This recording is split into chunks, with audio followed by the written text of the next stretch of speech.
자, 그러면 오늘 먼저 서한 얘기를 시작하겠습니다. 지금 전적으로 황하 얘기를 했습니다만 조금 얘기를 좁혀서 다시 서한 쪽으로 들어오겠습니다. 항상 요즘 역사 강좌를 하고 있는데요. 여러분들에게 부탁하고 싶은 거는 어디를 가건 역사 강의를 듣건 어디를 듣건 간에 먼저 알아야 할 거는 거기가 어딘지 하는 거를 먼저 좀 머릿속으로 확실하게 그려야 합니다.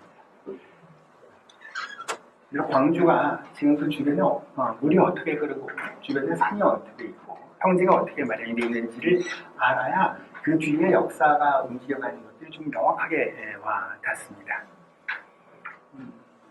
그 도시가 사막에 있는지 그 도시가 아니면 넓은 평원에 있는지 아니면 산속에 있는지 이런 아주 간단한 지리 환경은 그 도시의 성격을 좀 명확하게 규정합니다. 그렇죠? 그렇겠죠. 그리고 그 남쪽에 있는지 북쪽에 있는지 추운 곳인지 더운 곳인지 자, 이런 것들은 인간의 역사에 엄청나게 영향을 미쳐요. 우리 인간이라고 하는 건 결국 자연에서 벗어날 수 없었고 적어도 21세기 전까지는 수천 년 동안 자연을 극복하려고 애를 많이 쓰지만 사실 자연에 의해서 결정되기 마련입니다.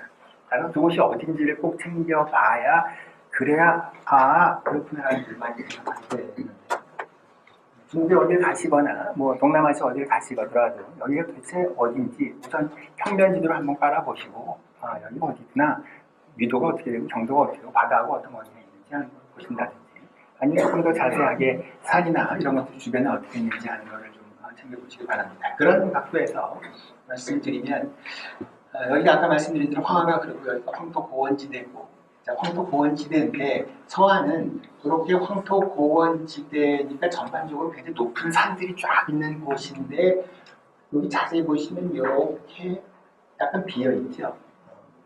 여기가 지금 색깔이 분명하게 나오진 않습니다만 예를 구글 지도 같은 걸 보면 명확하게 보입니다. 여기까지 다 산인데 정말 산이 여기는 사실 또 사막이 되어버리고요.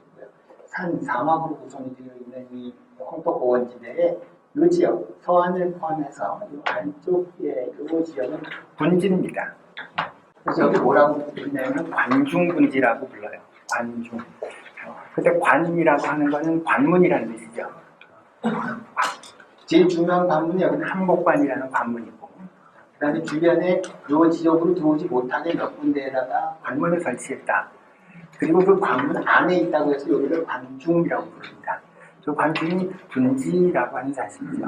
그 분지 가운데에 서한이 위치되어 있습니다. 주변에 산인 곳과 그 다음에 분지인 곳 어디가 더 살기 편할까요? 당연히 분지를 선택하겠죠. 뭐 서울도 그렇고 많은 경우 다 이 사실 교토도 그렇고 분지 마련입니다. 뿐만이 아니라 근데 그냥 단지 분지만으로는 생존하기가 어렵습니다. 먹고 살아야 되니까요. 그 주변에 어느 정도 경제적 자급이 이루어질 수 있어야 합니다. 그러려면 평지, 농지가 있어야 되고 농지가 또 농지로서 기능하려면 물이 흘러야 되지 않겠습니까? 아까 황하는 이렇게 흐릅니다만 이 안쪽으로 들어와 있는데 이 황하의 가장 큰 지류가 뭐냐면 여기는 위하라는 강이 이렇게 흘러가죠. 근데 크게 그려져 있죠. 황하의 가장 큰 지류인 위하가 이렇게 흘러갑니다.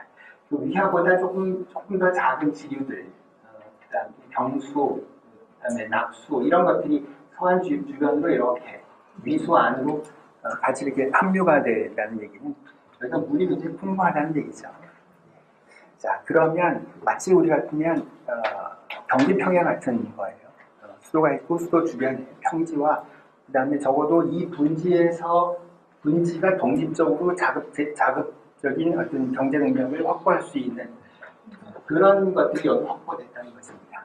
그 다음 두 번째, 더 중요한 건 뭐냐면 군사 문제예요. 지금 분지예요. 그러니까 아까 관문이라고 얘기했습니다. 여기를 닫아 걸고 여기 닫아 걸고 이쪽으로 들어올 수 있는 몇 군데를 딱 닫아 걸면 완벽하다는 겁니다. 군사적으로. 그래서 군사적으로 근접하고 경제적으로도 자립할 수 있는 그런 그곳이 바로 관중분지라는 겁니다. 그렇다고 해서 이런 곳이 만약에 이런 곳에 나가버렸다 그러면 역시 큰 왕조로 확장이 될 가능성이 매우 적어요. 이 관중분지는 어디 있냐면 그러니까 넓은 평원 안쪽에 딱 붙어 있지요. 아까 말씀드린 대로 이곳에서 나오는 총 생산량보다는 당연히 이곳에서 나오는 총 생산량이 훨씬 더 많을 겁니다. 그렇죠? 뭐 그냥 지구 닭발을 좀 많이 가지죠. 다만 고대의 경우, 아주 옛날의 경우 만약에 수도나 왕조를 이렇게 군사적으로나 경제적으로 딱 짜여져 있는 독립된 단위 안쪽이 아니라 만약에 이곳에 벽한이 있으면 이곳에 있는 것보다 불안한 거예요. 그렇다고 여기 왕조가 없었다는 건 아닙니다. 있었지만 여기보다는 군사적으로 훨씬 더 이점을 갖춘 이곳을 결국 선택하게 됐던 것이고 그곳에다가 나라를 세우는 게 바로 그곳의 중심지라고 선택된 게 바로 서안이라는 얘기입니다. 따라서 군사적으로 완벽한데 그리고 바로 이웃한 지역의 넓은 곡창지대를 두고 있는 거죠. 그럼 항상 고민이 될 거예요.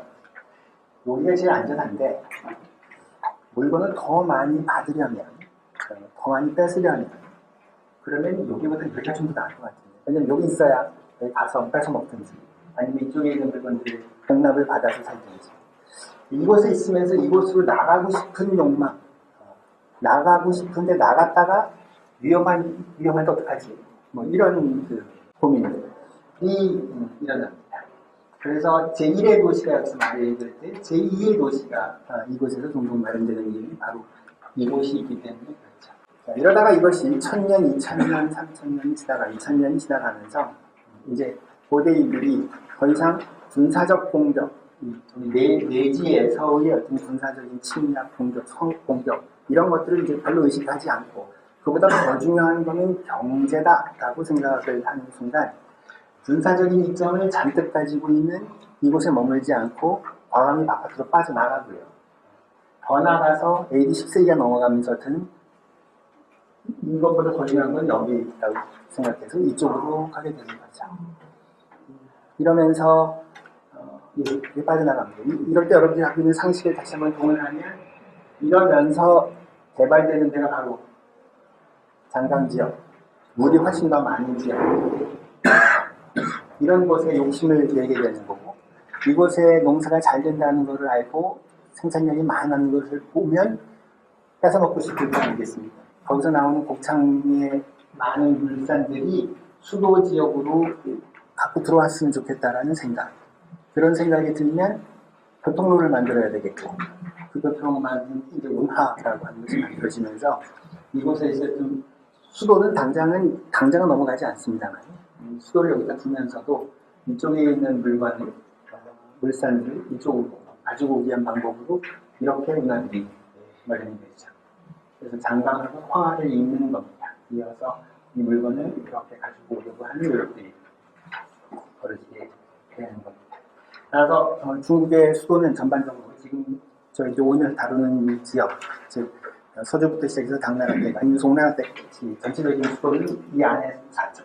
관중 분지 안에 있다가 낙양으로 빠져나갔다가 대공으로 넘어가는 이런 흐름인데요. 이런 흐름은 처음엔 군사적인 이점을 가장 중요하게 여기다가 점점 더 군사적인 이점보다는 경제적인 이점을 더 많이 생각하면서 수도는 바깥으로 빠져나가게 됩니다. 오늘 저희의 강의의 중요한 내용은 아니지만 이게 여기까지 송나라까지 여기 왔다가 그 다음에 원나라 때는 한석씩 이리로 가야죠. 북경으로. 몽골족이 오고 자기네들 거점지하고 가까운 곳에다가 나라를 세우게 할 테니까 북쪽으로 가고 다만 이제 다시 명나라가 되면 남송이나 명나라가 되면 남쪽으로 훅 떨어져서 더 곡창지대에 가까운 곳에 나라를 세우게 되는 이런 방향으로 큰 흐름이 이어간다는 점을 쭉 개발을 해봅니다. 서안의 지리적인 위치는 관중지역입니다. 말씀드린 것처럼 군사적 이점, 경제적 이점을 갖고 있는 곳이라서 아주 일찌감치 중국의 초기 왕조가 이곳에 수도를 두었습니다. 그 사료에 이제 이런 게 있습니다. 만나라 초기의 지식인 가이라고 하는 사람이 과진론이라고 하는 글을 짓습니다. 과진론이라는 건 말 그대로 앞에 진시황이 왜 망했는지 하는 것들을 쫙 풀어 쓴 논문입니다. 그 논문에 의하면 우선 먼저 진시황은 그냥 그 판국이 굉장히 나쁘지만 하지만 진시황은 원래 어마어마한 일을 했던 사람이다 라고 하는 얘기를 먼저 하고 나서 그 진시황의 진나라가 그렇게 대단한 진나라가 왜 이렇게 빨리 망했을까를 설명한 글이죠. 진시황이라는 사람 편히 나쁜 사람이고 아주 포악한 사람으로 이렇게 알고 있는데 사실은 이 진시황이라고 하는 사람은 진짜 어마어마한 일을 했던 사람이라는 걸 한번 기억해 두실 필요는 있어요. 그 진시황이 붙인 능이거든요. 이게 진시황 능입니다. 저기 능으로 보이시나요? 그냥 보통 보는 산처럼 보이는데요. 저기 산이 아니라 인공으로 만든 봉토예요. 높이가 한 38m 정도 된다고 합니다. 이게 어마어마한 능을 만들었을 뿐만이 아니라 자기가 그 밑에서 이제 죽고 난 다음에 묻힐 곳, 그 능은 이렇게 만들었다고 해요. 이 진시황제는 자기가 즉위하면서부터 내가 어디에다가 묻힐까라는 고민을 하면서 능을 만들기 시작을 했다고 해요. 그러다가 진시황이 즉위한 지 26년 만에 드디어 중국 전체를 통일을 하죠. 그러면서 다시 한번 그 자기가 묻힐 무덤의 그 설계도를 바꿉니다. 왜냐하면 자기가 어마어마한 일을 했거든요. 옛날에 막 즉위했을 때 13살짜리가 즉위했을 때의 그때의 자기가 아니에요. 그때 13살짜리는 7개 나라 중에 한 나라의 왕이었는데 이제는 그 모든 나라를 통일했다는 겁니다. 2000년이 지난 우리는 진시황이 중국 너네 땅 통일했나 보다 이렇게 생각할지 모르겠지만 그 당시에 적어도 동아시아 문명의 가장 핵심은 어디냐면 여기 중국 땅이었습니다. 최고의 문명이 여기 있는 곳이죠. 이 당시 사람들에게 여기에 있는 사람들에게는 자기 그 중국이 전 세계였어요. 아프리카가 있는지도 모르고 아메리카가 있는지도 모르고 실제로 거기 아무것도 없어요. 전 세계에서 아주 뛰어난 그런 그 문명과 청동기, 철기, 그 당시엔 최고의 IT 기술이죠. 그뿐만 아니라 이 철학, 문학 할 거 없이 이런 것들이 다 발달되어 있는, 가장 발달되어 있는 곳이 바로 이곳 중국이었습니다. 그러니까 이곳이 바로 세계였어요. 근데 그 세계가 제가 알고 있는 전 세계가 여러 나라로 흩어져 있었던 겁니다. 그 나라를 진시황이 통일을 한 거예요. 그러니까 말을 바꾸면 누군가가 미국하고 러시아하고 중국하고 한국, 일본 나라를 통일을 한 거죠. 그게 가능하겠습니다. 지금 뭐 전쟁이 일어나고 난리가 나지만 미국하고 러시아가 하나가 된다, 중국하고 하나가 된다. 있을 수가 없는 일이라고 생각하잖아요. 당시에도 있을 거라고 아무도 생각 안 했어요. 왜냐하면 진시황이 전국을 통일하기 하고 몇 년 전에는 저번에 죽어라고 싸웠거든요. 그래서 한 번 전쟁에 60만 명이 죽어가는 그런 전쟁들이 계속 매년 일어나는 겁니다. 무시무시한 세상입니다. 지금 그러니까 세계대전이 계속 일어나는 거예요. 그리고 1년에 그 전쟁에서 죽어간 사람 이쪽 편에서 40만 죽고 저쪽에서 20만 죽어서 총 60만이 죽어나가는 이런 참혹한 세상이 진행되는 겁니다. 역시 숫자를 얘기하면 잘 안 날 텐데 그 당시 인구를 계산을 해서 60만이 죽었다는 얘기는 그리고 그것들이 한 100년 이상 계속 전쟁이 있었다는 얘기는 내일 아침에 내가 붙들려서 내가 살지 죽을지 알 수 없는 그런 세상에 살고 있었다는 얘기예요. 내가 증발돼서 이번에는 20대가 불려가고 30대가 불려가고 40대가 불려가고 여성들도 보건부대에 불려가고 집에 있어도 생존이 어려운 그런 아주 말도 안 되는 세상. 그런 세상을 가만히 내버려두면 안 되겠다고 생각하는 사람들이 여러분들이 또 알고 있는 공자, 맹자 이런 사람들이 세상이 왜 이 모양이냐라고 얘기하는 사람들.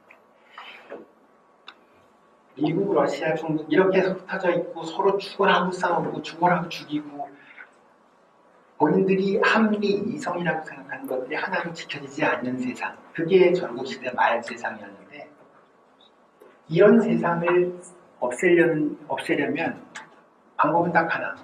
어느 하나가 그것들을 싹 통일을 시키는 수밖에 없었는데요. 그거 한 사람이 진시황이었다는 거예요. 그 전쟁을 통해서 누구를 몇십만 명을 죽였는지는 일단 접어두더라도 진시황이 전국을 딱 통일하자마자 이 사람이 한 일이 뭐냐면 지금부터 전쟁 끝. 다시 어디서 전쟁만 일으켜라. 가만히 안 두겠다라고 해서 그동안 각국에 가지고 있던 모든 무기를 전부 다 몰수를 해서 그걸 전부 다 녹여버리죠. 그 다음 두 번째는 무기만 있는 게 아니라 그 다음에 방어를 하기 위해서 성벽을 다 이렇게 잘 만들지 않습니까? 그 성벽을 다 부수는 작업들을 해요. 그러니까 이런 걸 통해서 하여튼 어느 날 전쟁이 없어졌어요. 그러니 수백 년간, 뭐 많이 과거장했습니다. 한 200여 년간 계속 지내왔던 중국의 전국 시대, 그리고 그렇게 참혹했고 이렇게 비합리적인 인간이 살 수 없다고 생각할 정도로 그렇게 힘들었던 세상이 어느 날 갑자기 쏙 해서 전쟁이 없다, 살 수 있다, 무엇이 옳다 그르다는 생각, 그 생각대로 살 수 있다라고 생각할 시점이 바로 진시황의 중국을 통일하는 거예요. 그런데 후대에 먼저 그 진시황에 대한 평가가 너무 호학이랄까 부정적인 측면으로 너무 바뀌는 바람에 그 진시황의 역할을 아직 우리가 잘 모르는 거죠. 진시황은 스스로 이런 일을 했다고 하니까 자기가 생각해도 기가 막힌 거예요. 어마어마한 일을 한 거지. 아무리 생각해도 자기가 진짜 대단한 사람이에요. 따라서 자기 아버지하고 할아버지나 이런 사람들하고 같은 급일 수는 없어요. 그래서 이름도 이제부터는 왕이 아니라 난 황제다라고 하는 거고, 이렇게 전 세계가 통일이 돼서 전쟁이 없어진 세상이니까 이제부터는 뭐 진시황 무슨 홍치 1년, 2년 이런 게 아니라 번호를 1, 2, 3, 4로 달자. 왜냐? 진시황 1년, 진시황 2년 이렇게 달자는 겁니다. 이유는 1, 2, 3, 4라고 하는 숫자는 시작은 있을 수 있지만 끝이 없는 거거든요. 그렇죠? 뭐 100, 1000, 만, 10만, 조, 경 이렇게 할 수 있는 거예요. 자, 그거를 사용해서 이 평화로운 시대가 계속 진행할 수 있겠다. 이렇게 생각을 했던 사람이에요. 나중에 분석행위를 하는 바람에 그 분석행위의 대상이 누구였냐면 유자들이었고, 나중에 그 유자들이 정신세계를 딱 동아시아의 정신세계의 주인공이 되죠. 우리 유생들, 우리 유학을 작살낸 인간이 누구냐? 진시황이다. 이 너무 나쁜 놈. 그 다음부터는 그 역사서의 서술이 이제 바뀌기 시작을 하면서 점점 이 사람 아주 극악무도한 사람으로 바뀌어간 겁니다. 그래서 디자인을 바꿉니다. 다시 하겠다. 그러면서 통일 후, 왜냐면 통일이라는 어마어마한 일을 했기 때문에 70만 명을 동원을 해서 땅을 깊이 파고 뿌리를 부어서 관 주변에 곽이라고 하는 거는 무덤 밤이라고 생각하시면 되는데, 그런 것들을 메웠답니다. 70만 명을 동원했다. 당시 전체 인구수가 5천만인데 그 중에 70만을 계속 동원했다는 얘기는 어마어마한 사람들 동원했다는 얘기고요. 땅을 깊이 파고 타고 했어요. 그래서 얼마나 갔을까 생각하는 궁금한데, 지금도 저희들 뭐 우리 조상들 조선시대 조선 왕도 그렇고 심지어 신라 왕도 그렇고 장도 그렇고 무덤 못 파잖아요, 그렇죠? 중국도 마찬가지로 무덤을 과거의 황제들의 무덤을 팔 수 없게끔 법으로 규정되어 있습니다. 그래서 무덤은 못 팝니다. 대신에 너무 궁금해요. 진심은 어떻게 할까? 무덤 옆을 파보자. 지금은 무덤 옆도 못 팝니다만 70년대, 80년대까지만 해도 무덤 옆까지는 파게 됐습니다. 무덤이 이렇게 봉분이 있으면 봉분 옆에를 이렇게 파는 거예요. 들어가고 싶어 죽겠지만 못 들어가고 막 팠는데 뭘 발견했냐면 무덤 바로 옆쪽 편에 땅속 깊이 40m짜리 콘크리트라는 말이 좀 이상하지만 물막이 벽이 됐어요. 물막이 벽을 물 위에, 지상 위에 세운 게 아니라 지하로 세운 거예요. 이유는 이게 지금 평평한 것처럼 보이지만 저 바깥쪽에 저 뒤쪽편에 있는 게 여산이라는 산이고요. 산으로부터 여기 지금 진시황 눈이 있는 데가 살짝 이렇게 기울어 경사면이 있어요. 그렇다면은 평평한 곳이긴 하지만 약간의 경사가 있다면 여름에 물이 많이 오면 저 산에서 내려오는 물이 이 안쪽으로 흘러내려올 거고요. 당연히 위쪽 편에서 물을 전부 다 막아서 한쪽으로 보내는 장소를 하기로 했지만 물이 만약에 땅속으로 지면으로 들어가면 지하로 들어가면 지하수가 돼서 이 무덤을 칠 수 있잖아요. 지하에 이러면 안 돼요. 무덤 풍수하시는 분들이 제일 중요하게 여기는 게 관이 흐르면 안 돼요. 흐르면 안 되는 거죠. 물이 흐르지 안 되는 이유가, 원래 봉분을 만드는 이유는 여기가 우리가 돌아가셨던 아버님, 할아버님이 묻힌 곳이다라는 것을 확인시켜주기 위해서 봉분을 만드는 거란 말이에요. 다른 이유보다 더 중요한 건 이거라고요. 거기 있으니까 가서 아, 여기가 아버님이 묻힌 곳이구나 라고 해서 제사를 드리거나 인사를 드리는 건데, 근데 밑으로 물이 쳐서 관이 흘러버려서 여기 없으면, 요 밑에 없으면 엉뚱한 데다 지금 정하는 거잖아요. 이런 이유를 합니다. 아무튼 이 당시에도 그런 생각이 있어서 무덤으로 물이 치는 것을 막기 위해서 지금 물막이라고 공사를 지하로 한 건데, 그게 40m예요. 그게 40m면 그러면 무덤 깊이가 10m인데 어느 가보가 40m 물막이벽을 만들겠습니다. 물막이 벽은 40m는 아니겠지만 40m보다는 조금 덜 깊은, 따라서 한 35에서 38 언저리가 아닐까라고 생각을 합니다. 많은 사람들 생각을 진시황이 전국 통일하고 나서 그 다음에 죽을 때가 38년 정도 그 숫자가 아닐까라고 이제 생각을 38이라고 생각합니다. 아무튼 그만큼 깊이 파고 들어간 거예요. 역사서에는 자료에는 지하수를 3번 건너왔다고 해요. 파고 들어가다가 지하수가 나오는데 그 물막 공사하고 다시 파고 해서 그만큼 깊은 곳에 그 무덤을 만들고, 그다음에 구리를 부어서 무덤방에 둘레를 메웠다. 이집트도 그렇고 지금도 그렇고 우리 머릿속에는 영생이라는 개념이 있습니다. 죽고 난 다음에 시체가 썩는다는 건 잘 알지만 나는 썩고 싶지 않는 거죠. 그게 이제 미라가 만들어지는 건데, 지금 미라를 이집트처럼 만들 수는 없었지만 그 비슷하게 방법으로 생각하는 게 바로 어떤 거냐면, 우리가 죽고 난 다음에 땅속에 묻혀가지고서는 시체가 썩는 이유가 이 산소하고 공기하고 만나서 그런 거예요. 근데 이게 완벽하게 바깥 공기하고 차단이 된 상태라면 무덤에 넣고요. 그러면은 몇천 년이 지나도 그대로 있어요. 그 실내가 있습니다. 저기 나중에 나오게 될지도 모르겠습니다. 중국 호남성이라고 장강 근처에 서한시대 기원 지금부터 한 2000년 전에 어느 무덤이 하나가 여기되는데, 어느 제후급 등급에 해당이 되는 어떤 여인, 그 제후의 부인의 무덤인데 마왕퇴라는 곳입니다. 들어보실지 모르겠습니다. 지금도 가면 그 시체가 있는데 그게 어느덧 발굴이 됐어요. 그래서 열었는데 50여 세의 여인이었어요. 근데 이 여인이 발견 당시에 그 여인의 모습을 어떻게 표현하냐면, 발굴자들이 손가락으로 그 사람이 그 여인의 피부를 이렇게 눌렀는데 손을 뗐더니 피부가 다시 펼쳐 나오더라. 죄송한 얘기지만 저희들은 안 나오잖아요. 근데 그럴 정도로 탄력성 있는 피부를 유지했다는 얘기입니다. 그 당연하게 그 안쪽에 이제 신체 해부를 해봤더니 밑속에 참외씨가 있어서 죽기 직전에 참외를 먹다 죽었다, 별의별, 그 다음에 류마티스가 있고 이런 것들이 전부 다 확인이 될 정도로 신체 보존 상태가 완벽했다는 건데요. 그 이유가 뭐냐면 그 무덤의 바깥이 완벽하게 막았기 때문에 그렇습니다. 거의 콘크리트 친 것처럼 청색고라고 하는 그 흙으로 완전히 덮었기 때문에 거의 진공 상태처럼, 진공은 아니지만 그 상태 그대로 유지되어 있다는 거죠. 진시황이 이렇게 하는 이유는 바로 그런 걸 예상했으리라 생각을 합니다. 자기도 바로 그런 형태로 영원히 자기의 육체가 속지 않기를 바랬다라고 하거나, 세 번째, 지상의 궁전이나 관청, 각종 기이한 물건들을 그대로 옮기겠다. 욕심이 많은 거죠. 그만큼 자기 자뻑한 거예요. 자기가 최고입니다. 다 가져가고 싶어요. 세상에 죽어도.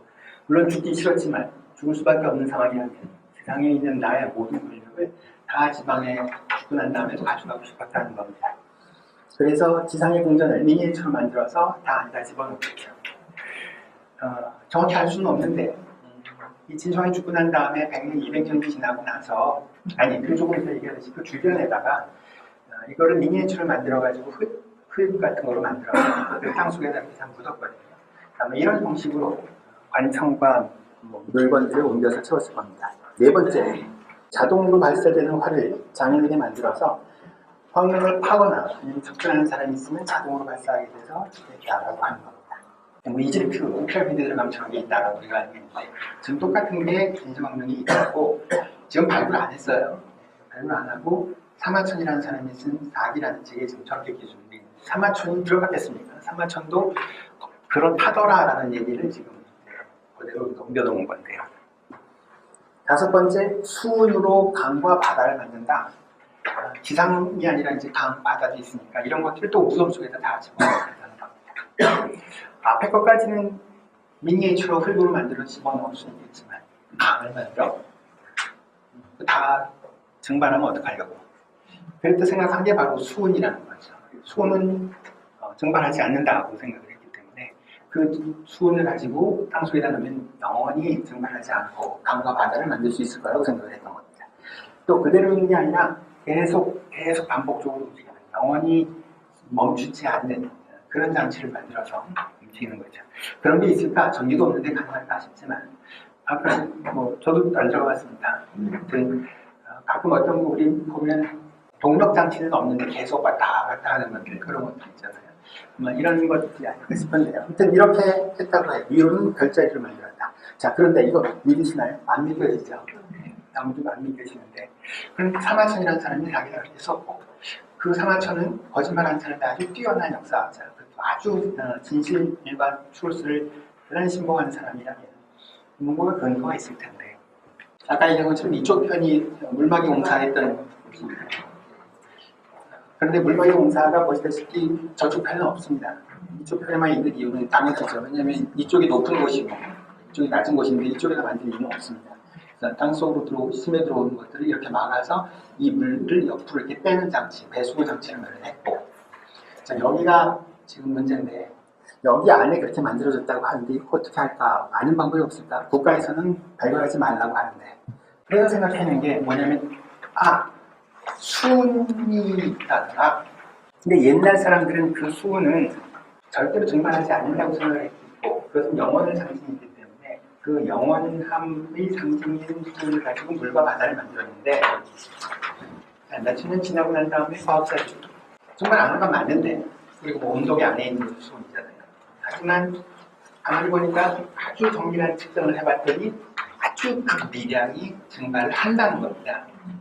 그 부분에 착목을 해서, 자, 그렇게 극미량이 참석을 한다면 그 극미량의 수는 아무리 또 구리를 덮어쪽으로 줘서 진짜 구리는 아니겠지만 아까 말씀드린 것처럼 이렇게 흙으로 아주 단단하게 했으니까 그런 것들 혹시 빠져나와서 휘발이 돼서 무덤을 덮고 있는 그 봉토에 함유되어 있지 않을까, 이런 가설을 세운 겁니다. 가설을 세우고 무덤에 올라가서 그리드를 만들어서 격자를 만들어 놓은 다음에 그 격자에서 토양을 샘플링을 한 겁니다. 토양을 샘플링을 쭉 해서 아까처럼 그 가설처럼 수은이 안에 있고 그 수은이 극미량이 휘발이 돼서 12,000년 동안 진행됐습니다. 여기에 그 수은의 흔적이 있을 것이다 라고 생각했던 겁니다. 그랬더니 이렇게 나왔습니다. 검정색, 그다음에 조금 더 그 수치가 작은 것, 적은 것. 보니까 검정색이 있는 곳이 있고요. 그다음에 조금 덜 있는 곳, 그다음에 적은 것, 아예 없는 곳. 자, 이렇게 있습니다. 자, 그렇다면 물론 이 수은이 반드시 수직으로 증발했으리라고 하는 보장은 물론 없습니다. 여러 가지 더 높다고 가정을 하면, 그러면은 이곳으로 물이 모여 있고, 그렇죠? 이렇게 물이 흐르고 있다라고, 대충 이 방향으로 흘러가고 있다라고 상정을 할 수 있고요. 적어도 사마천 얘기 중에 저기 안에 수은이 저기 있다라고 하는 건 확인할 수 있지 않겠냐, 이런 거. 그거 가지고 또 성이 안 차는 사람 또 한번 확인해보자. 그럼 여기 무덤만이 아니라 이왕 저 뒤쪽 편에 있는 자연의 산부터 시작해서 저 밑으로 흐르고 있는 위하이리까지 쭉 전체를 샘플링을 쭉 해보면 어떨까? 여기 쭉 샘플링을 했더니 이런 결과가 나왔습니다. 여기가 산이에요. 산이고 쭉 오다가 여기 진시황릉이 여기 올라와 있죠. 그 다음에 쭉 내려가서 여기 이제 강이 흐르는데, 샘플링을 해봤더니 이렇게 내려옵니다. 자, 수은이 있긴 있습니다. 근데 이거는 자연에 여기도 만약에 반응이 있을 수은의 양이 이렇게 오다가 이곳으로 올라가더니 아까 그 검정 지점 부분에서 이렇게 스파이크를 치고, 그리고 진시황릉이 끝나는 순간부터 시작해 다시 일반적인 수은 함유량을 보이고 있다라는 얘기는 명확하게 사실은 진시황릉 안에 흙이 다량으로 함유되어 있다라는 사실만큼 확인할 수 있다. 자, 그러면 여산의 능을 만들기 시작합니다. 여기 여산이거든요. 확인되고 있죠. 70만 명을 동원했다. 이건 시간관계에서 말씀 안 드렸습니다. 저것도 확인이 됩니다. 왜냐면 원래는 이 진시황이 죽기 전에 여러 곳에서 여러 곳에서 지금 공사를 벌여요. 예를 들어서 여러분들이 알고 있는 아방궁 동시에 만드는데 지금 동시에 이거 작업을 하고 있는데 마지막에 이곳에 집중을 하겠다 싶어서 다른 공사를 스톱시켜요. 그리고 그 공사에 있는 사람들을 데리고 이곳에 와서 진시황릉을 해서 만들죠. 그렇게 되면 저쪽 지역에 어떤 문제가 생기냐면 계속 이 문화층이 생기다가 공사가 중단되는 흔적이 지층에서 보여요. 그래서 전체 인원들을 모두 끌고 들어와가지고 지금 여기서 저걸 만든다는 것도 대충 알겠고요. 아까 38m짜리로 확인을 했고 이건 알 수가 없습니다. 예, 안 들어가서. 하지만 이건 5번 또 확인이 된다면 그러면 이제 나머지도 그럴까? 하고 이제 추정을 할 수 있을 정도의 어마어마한 진시황릉이 바로 지금 여러분들이 이제 가면 서안에 가면 서안의 진시황릉에서 여러분들이 아까 보실 수 있는 그 진시황릉의 구조가 이렇다는 겁니다. 근데 이게 다냐? 다 아니라 여러분들이 지금 진시황릉보다 더 잘 알고 계시는 병마용갱, 진시황 병마용갱이죠. 병마용갱은 지금 보시다시피 진시황릉으로부터 시작을 해서 약 반경 1.5km 정도 떨어져 있습니다. 1.5km 떨어진 이곳에 병마용갱이 있었던 거죠. 이 병마용갱은 1975년, 지금부터 50년 전에 이 지역에 살고 있는 어떤 농민이 우물을 파려고 땅을 파다가 거기서 갑자기 다리 한 짝이 툭 튀어나와서 깜짝 놀라서 가만히 봤더니 그게 사실은 사람 사기가 아니라 흙으로 구운 인력이었구나라는 걸 확인을 하고 국가에 보고를 하면서 이게 대대적으로 발굴을 하기 시작을 했다는 겁니다. 그게 1975년 병마용갱입니다. 그 이후 발굴을 해본 결과 실물 크기의 구명들이 천점들이 나오면서 이런 바 세계 8대 불가사의라는 지금 그 명칭까지 받아낼 정도로 되는 거죠.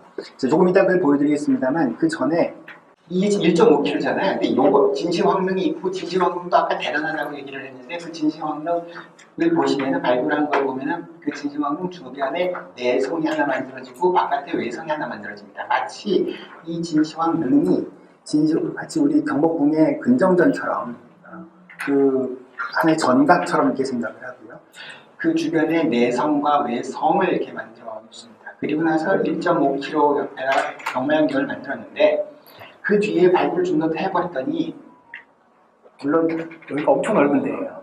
다 할 수는 없고 중국에서는 발굴을 좀 편하게 하는 방법이 있습니다. 아까 이곳을 뭐라고 했죠? 황토고원이라고 했죠. 황토고원을 뭐라고 했죠? 그러니까 저쪽 고비 사막에서 황사처럼 날려와서 쌓인 곳이라고 했잖아요. 이렇게 된 흙은 당연히 바위로 만들어진 바위로부터 시작해서 만들어진 그 토양하고는 완전히 다를 거예요. 이제 물을 거 아니겠습니까? 그러니까 땅 파기가 쉬워요. 그래서 어떻게 했냐면은 우리 석유시추공처럼 가운데가 텅 비어있는 큰 나무, 대나무 같은데 끄트머리에다가 고종삽 같은 거를 딱 붙여요.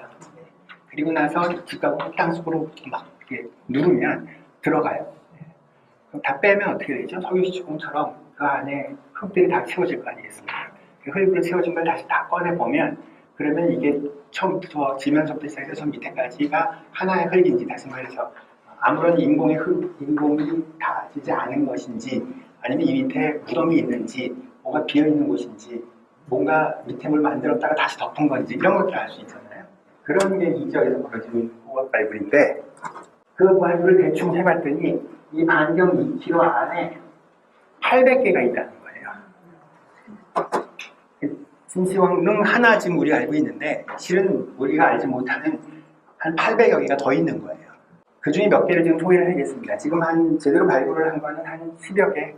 나머지 한 700여 개가 지금 땅속에 그대로 잠자고 있는 거죠. 이 진시황이 없는데 이 주변이 옹창 다 자기 무덤이라는 얘기가 되는 겁니다. 자, 그런 것들을 보면 여기가 제방이잖아요. 제방, 그러니까 땅 뒤면으로 내려오는 물건을 물을 막겠다. 여기는 마구 마구갱이 있습니다. 여기는 진성한 병마용, 다시 말해 인형으로 만들어진 말이 아니라 실제로 살아있는 말들을 주로 묻어놓은 곳이고요. 여기 병마용갱, 그다음 이제 좀 이따 볼 시로갱, 돌가봇갱 이런 것들이 잔뜩 이 근처에 무지하게 있는 곳을 지금부터 잠깐 보겠습니다. 아까 물막이 시스템 말씀을 드렸고요. 자, 여기가 여러분들이 아주 친숙하게 많이 보셨던 진성한 병마용갱입니다. 제2호갱이고요. 자, 현재 발굴된 거는 약 한 3분의 1 정도 발굴됐고 한 3,000개 정도가 발굴이 됐다고 하니 저 뒤쪽 편에 아직 발굴되지 않은 부분을 다 만약에 장래 발굴 다 하면 한 10,000개가 있을 겁니다. 직사각형 형태의 땅속에 갱을 만들고 거기다가 나무 흙으로 만든 인형을 넣은 건데요.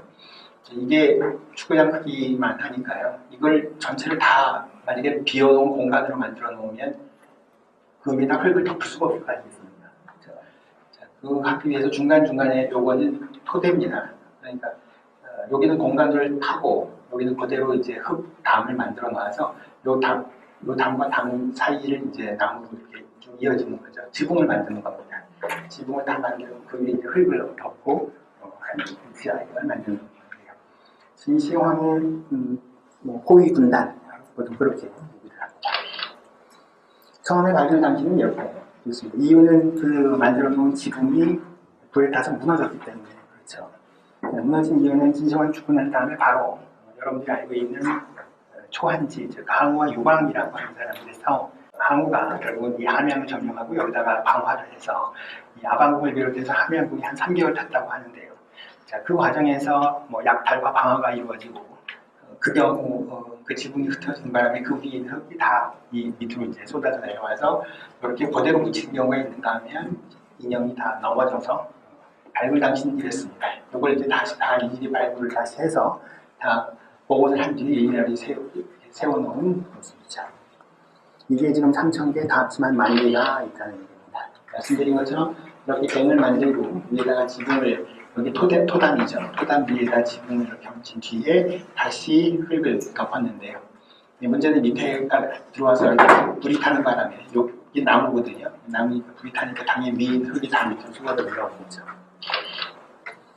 자, 많이 익숙하게 됩니다만 간단히 보면 굉장히 많은 종류의 인형이 지금 똑같지 않습니다. 얼핏 보면 다 똑같은데 가만히 들으면 전부 다 다르다는 점. 이게 매력이기도 하죠. 얼핏 들어가면 똑같은 게 10,000개가 3,000개가 쫙 있지만 가만히 하나 보니까 다 다르더라 하는 겁니다. 심지어 얼굴도 다 달라 보이는데요. 그 부분에 보면 이 사람은 영관급쯤 됩니다. 여기 있는 건 장군급입니다. 장군이 지금 칼이 없어졌는데요.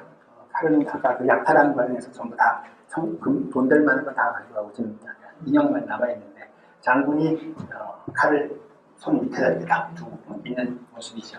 장군이 이제 어떻게 하느냐, 이 사람이 영관급인지 어떻게 하느냐, 입고 있는 갑옷이 다릅니다.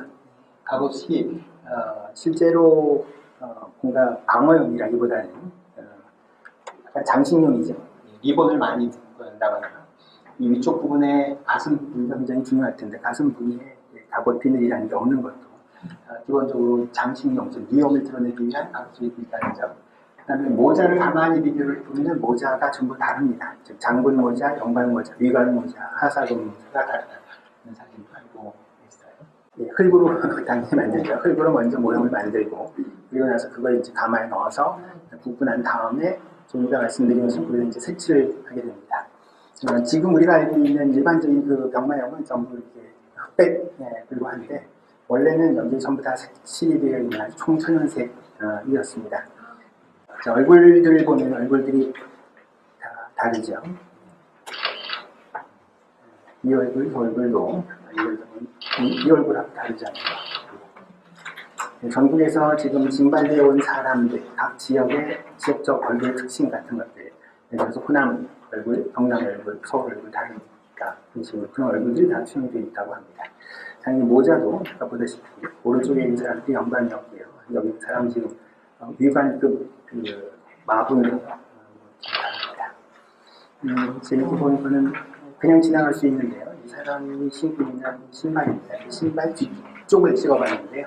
신발 뒤쪽을 찍으면 이렇게 신발 밑창이 그냥 평평하지 않고 신발 밑창까지 전부 다 표현하겠다라고 하는 뜻입니다. 근데 우리들이 신발을 신는 이유는 신발 밑창의 마찰 때문에 그렇죠. 마찰을 미끄러지지 말라고 하는 겁니다. 조금 더 잘 들여다보면 운동화를 신고 계시는 분들 보면 보통 앞이나 뒤쪽 편이 있고 가운데가 움푹 들어가 있죠. 평발이 아니면 대부분 다 그렇게 되어 있는데요. 사람이 평발이 아니기 때문에 안쪽을 이렇게 집어넣습니다. 그래야 또 편합니다. 잘 보면 여기가 조밀하게, 촘촘하게 표현되어 있는 반면에 가운데가 좀 성기게 되어 있다는 것들도 실제로 신고 있는 신발이 안쪽에 약간의 부품이 들어갔다는 것을 표현한다고 우리가 보고 있습니다.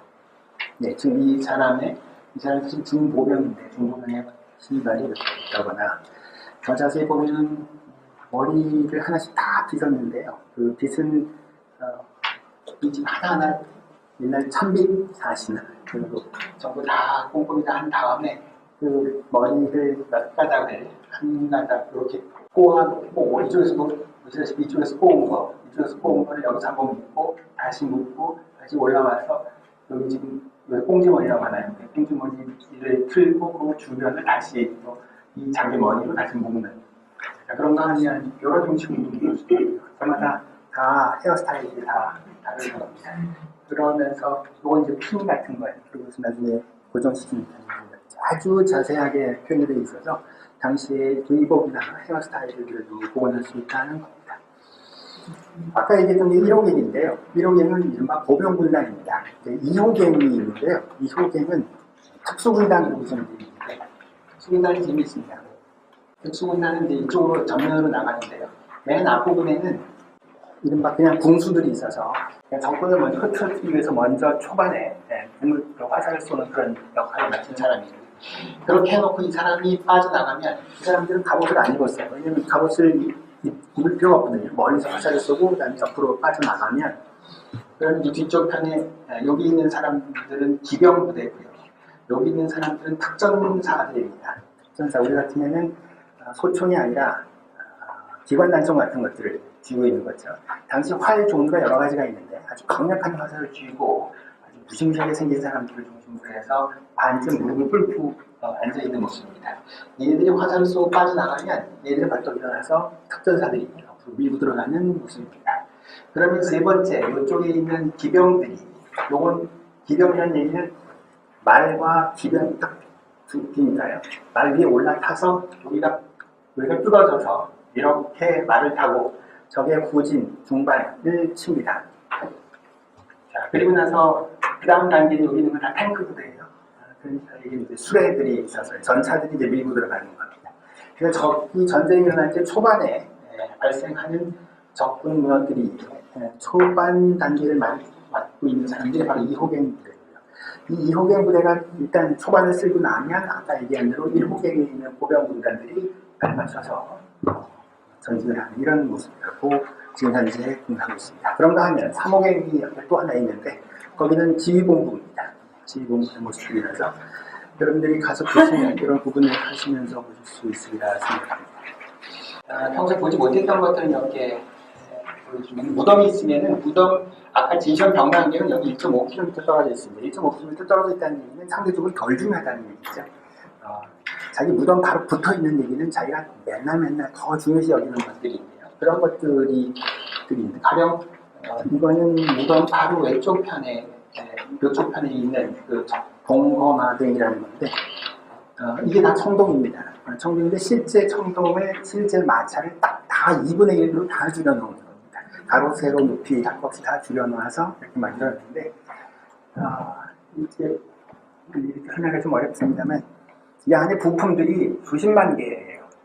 무슨 얘기냐면 이게 그냥 주조 틀을 하나 만들고 거기다가 청동을 확 부어서 그냥 하나의 물건이 툭 튀어나오는 게 아니라 예를 들어서 이거 지금 말의 장식이잖아요. 그 말의 장식. 그다음에 이게 지금 말을 이렇게 제어하고 있는 끈인데 이 끈 하나가 부품이 한 100여 개로 구성이 되어 있으면 그 100여 개를 전부 만들어서 그걸 일일이 다 꼬아낸다는 말이에요.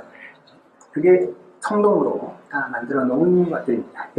진시황이 당시에 타고 다녔을 것들이죠. 이거는 VIP 앞쪽에 가고 있는 차. 이게 타고 있는 차. 진시황이 타는 차. 이렇게 되어 있다고 합니다.